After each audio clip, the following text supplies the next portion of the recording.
오늘 저희가 나누었던 본문은 그러므로라고 시작을 하고 있습니다. 2장 1절이죠. 그러므로 우리는 들은 것에 therefore. 여러분, 이 그러므로라는 접속 부사 어떤 때 사용이 됩니까? 다름이 아니라 앞에 나오는 내용이 뒤에 나오는 내용의 원인이거나 전제 조건이 됨을 나타낼 때 그러므로라고 이야기를 하죠. 그렇다면 여러분, 본문 2장 1절부터 4절의 말씀을 하신 이유, 그 배경이 어디에 기록되어 있느냐? 1장에 기록되어 있습니다. 히브리서 1장을 보니까 14절까지인데 어쩌면은 오늘 본문이 15절, 16절, 17절, 18절 이렇게 이어져도 별로 어색하지 않을 만큼 계속해서 내용이 진행되고 있더라라고 하는 겁니다. 그러고 보니까 여러분들 성경 읽으실 때 장절의 구분이나 단락의 맺고 끊음에 너무 신경 쓰지 마시기를 바랍니다. 원래 히브리 성경에 혹은 바울과 사도들의 복음서와 편지에 장절이 있었겠습니까? 없었겠습니까? 문장의 단락이 구분되어 있었겠습니까? 없었겠습니까? 원래는 없었어요. 편지입니다. 여러분 편지에다가 1절, 2절, 3절 이렇게 적지는 않잖아요. 성경의 장절은 16세기에 이르러서야 그때 비로소 등장하게 됩니다. 그 계기가 된 것이 무엇이냐? 여러분 학교에서 배우셨을 거예요. 구텐베르그. 어디선가 들은 기억 나십니까? 금속 활자, 인쇄기를 발명한 사람입니다. 그리고 이 구텐베르그가 가장 많이 이 인쇄한 책이 뭐냐? 그게 바로 성경이었습니다. 그런데 이 구텐베르그 성경은 라틴어로 되어 있습니다. 뿐만이 아니라 장절의 구분이 없었어요. 많은 인기를 얻고 많이 팔렸지만은 문제가 뭐냐? 읽기가 불편합니다. 내가 어디를 읽다가 말았는지, 어디가 새 부분인지, 어떤 내용인지 구체적으로 파악하기가 힘들었어요. 그래서 16세기에 들어서 종교개혁 후에 여러 언어로 성경이 번역될 때, 그러므로 해서 이 인쇄 기술을 통해서 성경이 많은 사람들에게 나누어지지 않습니까? 그때 독자의 편리를 위해서 장과 절을 나눈 겁니다. 그러니까 그저 편하게 하려고 한 것이지 원래는 없는 것이다라고 하는 거예요.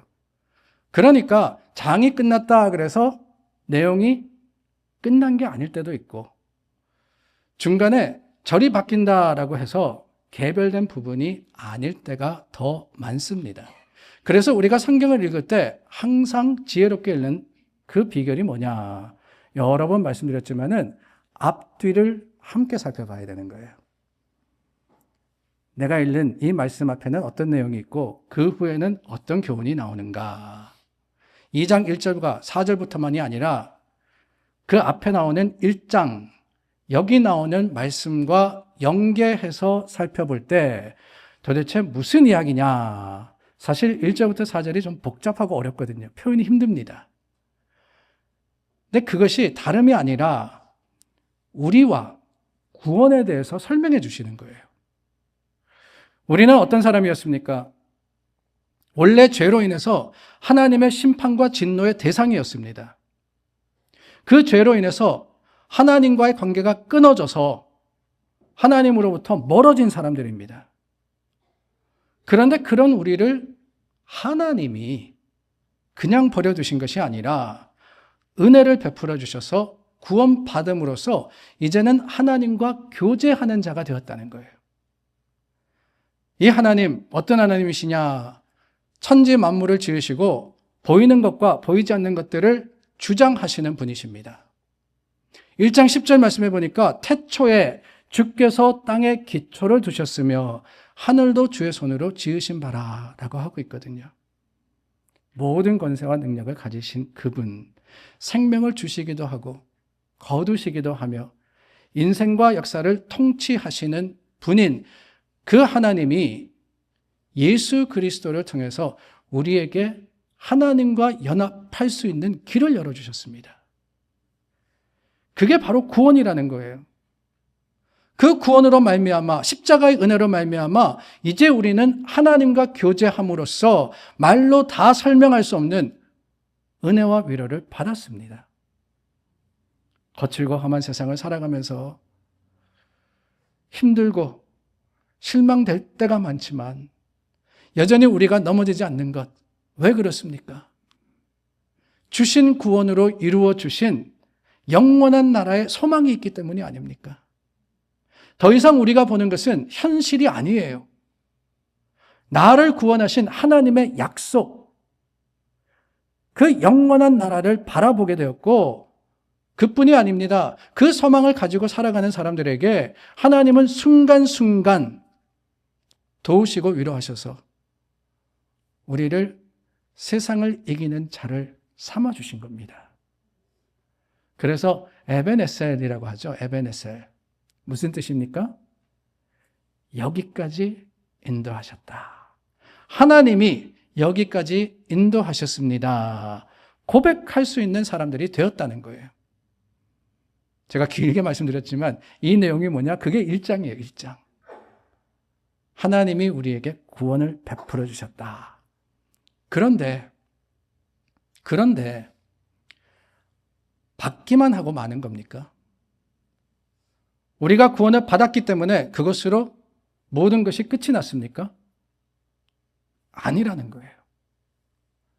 구원의 은혜를 받은 우리에게 기대되는 것이 있습니다. 다름이 아니라 우리가 받은 구원을 소중하게 생각하고 하나님의 백성답게 사는 것, 주신 분이 원하시는 것이 바로 그겁니다. 구별된 삶, 그래도 조금이라도 세상과는 다른 모습을 보이기를 아버지 하나님은 자녀인 우리에게 바라시고 요구하시는 거예요. 그런데 문제가 뭐냐? 하나님이 구원을 베풀어 주셨고 그 구원에 맞는 삶을 살라고 하셨는데 문제는 너무나도 많은 사람들이, 아니 아예 믿지 않는 사람들을 이야기하는 것이 아닙니다. 우리 믿고 구원 받은 사람들도 이 구원을 오늘 말씀 표현대로 등한히 여기고 믿음의 길에서 멀리 떠나 있다라는 거예요. 하나님을 제일 중요하게 생각한다라고 말은 하면서 그 행동과 삶의 모습을 볼 때 그렇지 않은 것처럼 보입니다. 주여 주여 하는데 자기 급할 때만 주여 주여지, 세상에서 여러 모습 가운데는 자신이 최고이고 자기의 유익을 구하는 것, 그게 우리의 모습이라는 거예요. 내 유익을 위해서 세상과 타협하고 그릇된 길을 서스럼 없이 갑니다. 이게 정말 구원받은 사람의 모습이냐? 영원한 생명과 소망을 향해서 간다면서 오히려 구원의 진정한 의미와 그 깊은 뜻을 따라서 살지 못하는, 그러니까 답게 살지 않는 거예요. 구원받은 자의 삶대로 그 삶의 모습으로 살아가지 못하는 우리를 오늘 말씀, 이 2장의 말씀은 지적하시고 경계하시는 겁니다. 오늘날만이 아니죠. 본문이 쓰여졌던 그 시대에도 교회는 여러 가지 믿음의 위기를 겪고 있었습니다. 교회 밖으로는 신앙을 위협하는 핍박이 있었죠. 그러나 그것만이 아니라 내부적으로도 신앙의 회의가 찾아와서 교회를 떠나는 사람들이 있었습니다. 특별히 말씀을 제대로 배우고 그 말씀을 제대로 깨닫지 못함으로 인해서 가장 기본적인 교리조차도 모르고 오히려 많은 이단들이 기승을 부릴 때 그 이단들을 따라서 교회를 떠난 사람들이 있었습니다. 거짓 교사와 잘못된 가르침이 교회 내에 있었다라고 하지 않습니까? 왜 그러느냐? 다름이 아니에요. 말씀을 제대로 배우지 않아서. 예수 그리스도가 어떤 분이시고 어떤 일을 하셨고 그조차도 잘못된 이해를 가지고 말씀을 대하고 또한 안다라고 착각을 하니까 신앙의 뿌리가 흔들리기 시작합니다. 그래서 구원받은 사람들이지만 실패하기도 하고 뒤돌아서기도 하는 그 모습을 보면서 얼마나 위험한 일인지를 히브리 저자가 알았기 때문에 오늘 말씀을 가지고 교훈하시는 거예요. 어떤 권면입니까? 그 권면의 중심에 3절 말씀이 있습니다. 우리가 받은 구원을 등한히 여기지 마라 라고 하는 거예요. 우리가 받은 구원을 등한히 여기지 마라. 오늘 아침에는 이 말씀을 가지고 우리 삶의 모습을 비추어 보기를 원합니다. 나는 어떠한가? 이 히브리서를 읽고 들은 그 당시의 사람들만이 아니라 나는 오늘 어떤 신앙의 삶을 살아가고 있는지를 여러분들이 말씀을 통해서 다시 한번 깨닫고 또한 주님 앞에 바로 서기를 예수님의 이름으로 축원합니다. 먼저 등한히 여긴다라고 했는데요. 사실 여러분 대화 속에서 등한이라는 단어 자주 쓰지는 않죠. 어려운 단어입니다. 이 단어의 뜻이 뭐냐? 영어 성경에 보니까 ignore이라고 되어 있습니다.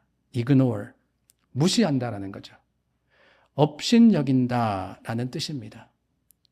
그렇다면은 등한히 여기지 마라라는 교훈을 주시는 건데 어떻게 하면은 우리가 업신여기지 않는 거냐, 무시하지 않는 거냐? 반대말을 한번 생각해 봤어요. ignore, 무시한다. 이 단어의 반대말이 뭐냐? 다름이 아니라 주의를 기울이는 거 아니겠습니까? pay attention 한다는 거예요. pay attention. 1절 말씀입니다. 우리는 들은 것에 더욱 유념함으로, 유념이라고 했어요. 등한히 유념이 반대 의미를 가지고 있습니다. 근데 둘 다 어려운 단어예요. 쉽게 표현하자면 이렇습니다. 말씀을 더욱 신경 써서 잘 들으라라고 하는 거예요. 하나님의 말씀에 귀를 기울이라. 그 말씀을 소중하게 여기라라고 하는 겁니다. 여러분 그러십니까? 정말 하나님의 말씀에 여러분들의 최선을 다해서 귀를 기울이고 주의를 드리며 그 말씀을 마음속에 새기며 살아가십니까? 지금은 웬만한 성도들의 집에 가보면 가족 수보다 성경 수가 더 많습니다. 성경책의 수가 분명히 더 많아요. 한 집 식구가 4명이라면은 아마 모르기는 몰라도 성경책은 적어도 10개는 넘어갈 겁니다.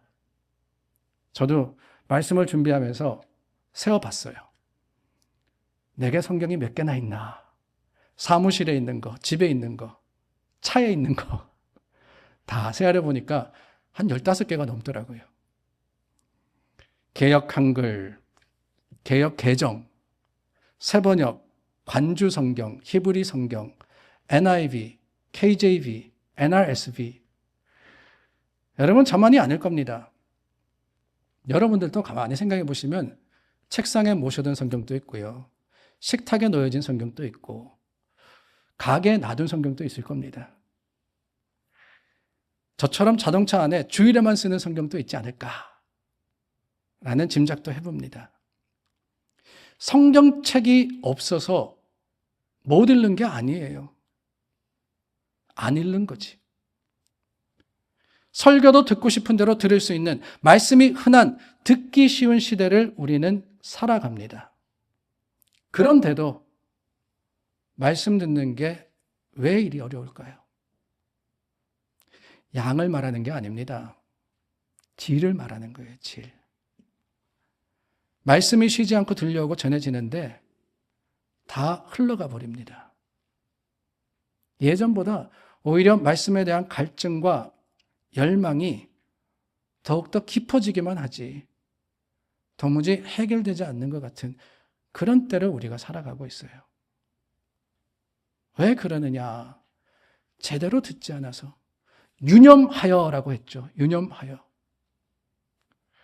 말씀을 듣는 것은 하나님의 구원 역사의 옵션이 아니라 필수입니다. 필수. 시대를 넘어서 말씀을 들어야, 그것도 주의 깊게 들어야지만 하나님의 뜻과 그 계획 가운데 바르게 살아갈 수 있어요.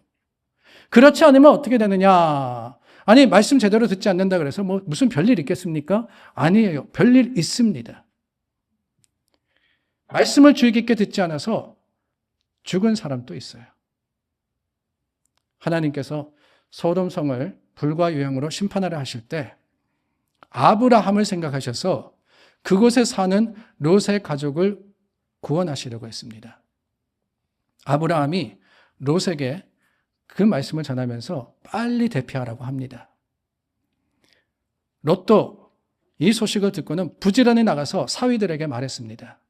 여호와께서 이 성을 멸하실 터니 너희는 빨리 일어나서 이곳을 떠나라. 그런데 창세기 19장 말씀을 보니까 사위들이 이 말을 농담으로 여겼다 그래요. 제대로 듣지 않은 겁니다. 어떻게 되었어요? 다 죽었죠. 로마서 10장 말씀에 보면은 누구든지 주의 이름을 부르는 자는 구원을 받으리라 라고 하십니다. 누구든지 주의 이름을 부르는 자는 이라고 했는데 어떻게 해야 그 일이 가능할 수 있느냐? 17절 말씀에 가서는 믿음은 들음에서 나며 들음은 그리스도의 말씀으로 말미암았느니라 라고 하셨어요. 하나님의 말씀, 그 말씀이 얼마나 소중한지, 그 말씀을 통해서 우리가 구원받고 구원받은 자들은 또한 어떻게 해야 되느냐? 그 말씀을 주의 깊게 듣고 읽고 새겨야 된다고 하시는 겁니다. 여러분, 2025년도 채 한 달이 남지 않았는데 어떠셨어요? 성경 읽으셨습니까? 1년에 그래도 1등은 하셨습니까? 다시 한번 생각해 보기를 원합니다. 등한히, 이 등한히에 또 다른 반대말이 있습니다. 그것은 obey, 순종입니다. 순종. 무시하다라고 그랬죠. ignore이라고 그랬지 않습니까? 그 무시하다의 반대. 무시하지 않으면 어떻게 합니까? 시키는 대로 하는 거예요. 아이들이 그렇잖아요. 엄마 아빠가 아무리 하라 그래도 ignore, 안 할 때가 있어요. 얼마나 보기 밉습니까? 그런데 하라 그러면 하라 그러는 대로 순종하는 아이들이 있잖아요. 얼마나 예뻐요. 대답은 하면서 하지 않으면 그걸 뭐라 그러느냐? 그걸 등한히 한다 그러는 거예요. 히브리서 4장 2절 말씀입니다. 들은 바 그 말씀이 그들에게 유익하지 못한 것은 듣는 자가 믿음과 결부하지 아니함이라 그랬습니다. 듣기는 들어요. 많이 듣습니다. 그러나 믿음과 하나가 되어서 행위로 보여지지 않으면 소용없는 거 아니겠습니까? 아무리 정신 차려 들어도 그 말씀을 사람의 이야기가 아니라 하나님의 말씀이라고 믿고 따르고 행하고 삶의 모습으로 보이지 않으면 아무런 소용이 없습니다. 노아는 방주를 지으라는 하나님의 말씀을 듣고 순종하여서 지었습니다. 그런데 사람들이 보기에는 얼마나 미련했겠어요. 비도 안 오는데 홍수가 뭔지도 모르는 그런 시대였습니다. 그런데 산 위에 방주를 짓는 그 노아를 보고 사람들이 얼마나 비웃었겠어요. 노아만이 아닙니다. 아브라함은 본토 고향 아버지의 집을 떠나라 하시는 하나님의 말씀을 듣고 어디로 갈지 모르는 채 떠났습니다. 얼마나 미련한 일입니까? 무작정 떠나는 아브라함, 사람들이 이해했을까요? 그러지 못했을 거예요. 그러나 여러분, 사람들이 뭐라 그러든지 그들이 비웃거나 말거나 하나님의 말씀, 그 말씀을 듣고 삼가 순종하는 사람들이 복을 받은 거예요. 그 사람들이 살았습니다. 그러므로 여러분, 우리는 하나님의 말씀 등한히 여기지 않으려면 어떻게 되느냐? 우리가 들은 말씀대로 살려고 애써야 하는 거예요. 주님이 주시는 말씀, 그 말씀대로 어떻게든 해보려고, 물론 이 말씀 그대로 살아가기는 너무나도 어렵고 힘듭니다. 그러나 시도조차 해보지 않는다면 어떻게 가능하겠습니까? 조금이라도, 작은 부분이라도 내가 하려고 애쓸 때 그게 바로 우리에게 주신 구원을 감격과 감동으로서 귀하게 여기는 거 아닐까요? 그래야지만 1절 말씀에 나오는 우리가 흘러 떠내려 가지 않도록 함이 마땅하니라. 떠내려 가지 않을 수가 있습니다. 정신을 차리지 않으면, 하나님 말씀과 그 말씀의 교훈을 따라서 살지 않으면 어느 순간 흘러 떠내려 가버립니다. 이게 어떤 의미를 가지고 있느냐. 여러분, 저는 그 생각이 들었어요. 물살이 빠른 강에 사는 물고기를 한번 생각해 보십시오.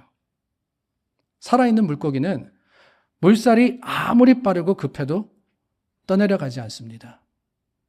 자신의 위치를 지키거나 오히려 거슬러 갑니다.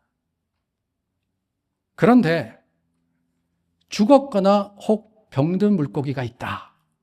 어떻겠어요? 물살을 헤치고 올라가지 못합니다. 그냥 물살이 가는 대로 따라 흘러내려가 버리는 거예요. 아무 생각하지 않으면 그렇습니다, 여러분. 우리가 영적으로 병드는 거예요. 영적으로 죽을 수밖에 없지 않습니까? 그 순간 아무런 일이 일어나는 게 아니라 우리는 세상의 풍조에 휩쓸려 버리는 거예요. 세상의 물살이 얼마나 거센지 모릅니다. 아무 생각 없이 살다가는 나도 모르는 사이에 흘러내려가 버립니다. 더군다나 영적으로 병들었거나 죽은 사람이라면은 더 말할 나위가 있겠습니까? 하나님의 백성이 세상에 휩쓸려서 흘러내려가 버린다. 얼마나 안타까운 일이겠어요. 그러므로 여러분, 우리는 영적으로 깨어 있어서, 영적으로 살아 있어서 세상이 아닌 그 세상을 거슬러 가는 믿음의 사람들이 되어야 되지 않겠습니까? 갈수록 힘들어져요. 어려워집니다. 마지막 때이기 때문에. 그러나 주님께서는 그 사실을 아시고 우리를 교훈하십니다. 누가복음 21장입니다. 너희는 스스로 조심하라.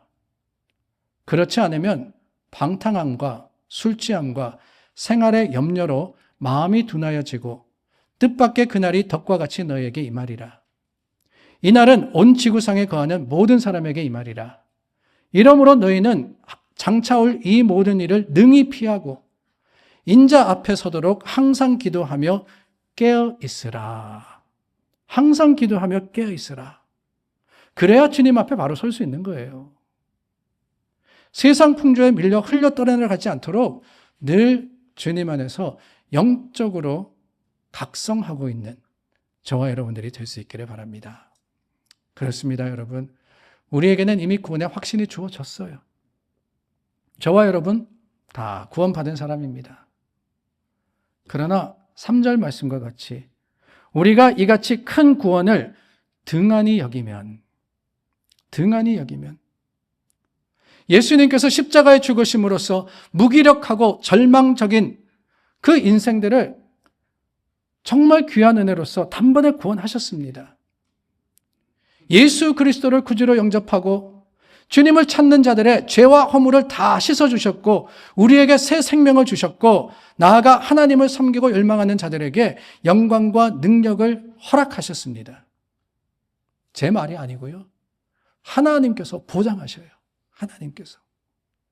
4절 말씀이 바로 그거 아닙니까? 하나님도 그들과 함께 증언하셨느니라. 하나님도 증언하시고 하나님도 선포하셨습니다. 직접 구원의 완성과 그 약속을 증거하시고 드러내십니다. 하나님이 보장하신다는 거예요. 우리에게 주신 구원은 그만큼 확실합니다. 다만 기억하세요. 책임이 있다고 말씀드렸죠. 그러므로 우리가 들은 것에 더욱 유념함으로 우리가 이같이 큰 구원을 등한히 여기면 어찌 그 보응을 피하리요. 이 말씀은 단순한 권면이 아닙니다. 우리의 신앙을 굳게 붙잡아주는 하나님의 경고이자 사랑의 부르심입니다. 하나님이 어떤 분이신지, 우리가 어떤 큰 은혜를 받았는지, 어떤 존재가 되었는지를 오늘 다시 한번 기억해 보라는 거예요.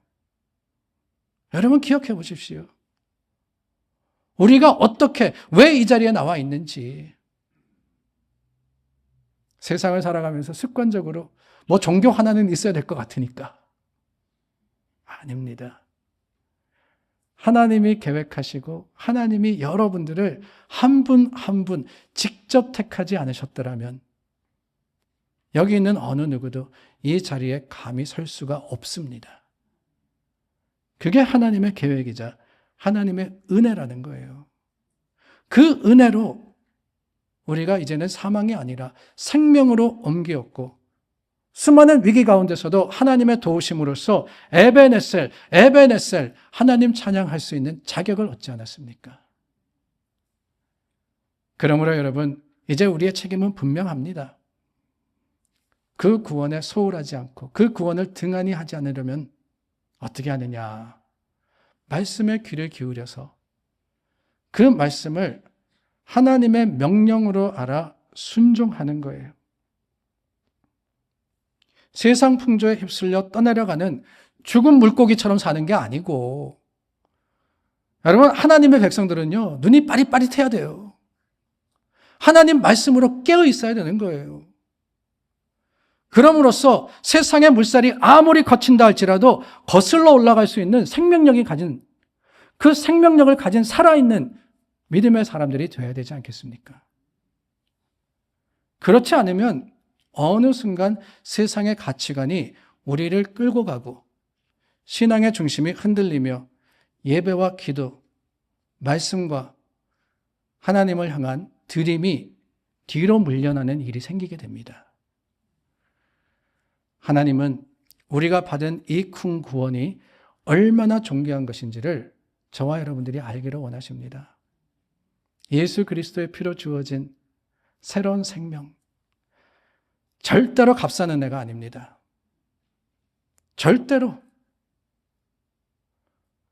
하나님께서 아들의 생명을 담보로 나에게 주신 그 사랑의 절정, 이것을 우리가 어떻게 등한시 여길 수 있습니까?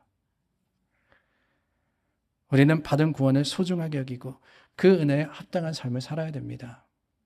마지막이 가까울수록 다시 한번 말씀 앞에 결단하고 그 말씀 주의 깊게 듣고 말씀 따라 살기를 애쓰고 세상 속에 떠밀리지 않는 그런 사람들로 설 때 하나님께서 우리에게 주신 구원은 빛을 발하게 되지 않을까요? 사랑하는 여러분, 여러분들 존귀한 존재입니다. 하나님께서 모든 것을 다 내어주셔서 택하신 백성입니다. 그 특별한 은혜, 특별한 사랑 받은 사람으로서 하나님의 거룩하심을 세상 속에 드러내고 믿음의 자랑으로서 주님 앞에 굳게 서는 저와 여러분들이 될 수 있기를 우리 주님의 이름으로 축원합니다.